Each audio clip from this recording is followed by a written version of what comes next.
And so after I was hired, after I gave them my passport and submitted my documentation, they said, "You're in." They said, "You're hired."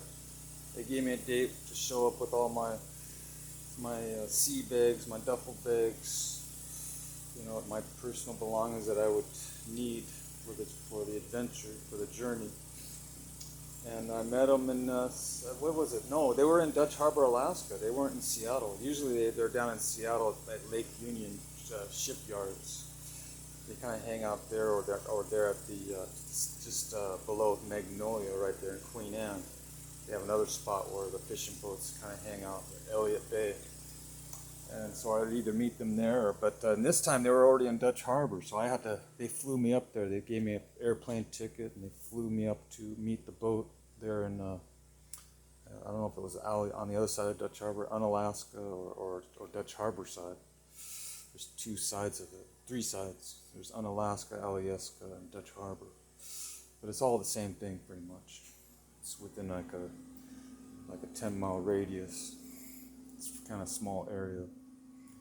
But so I flew up there, met the boat. We were up there for, I don't know, a week, and then preparing the boat for a 20-day journey from Dutch Harbor all the way down to New Zealand. And it was pretty good. It was pretty fun. After we got underway, and finally when we got to the tropical areas, it's kind of midpoint. We saw a lot of cool stuff. We saw a lot of dolphins, flying fish. We saw mako sharks. We swam a little bit because the engineers had shut the boat down a little bit for maintenance. So on the twin screws, the engines, and so we put it through a Jacob's ladder on the side and jumped off.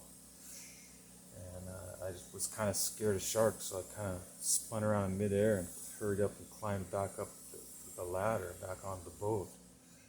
But my friend Robert, he was a former Marine, and he was stationed in Moscow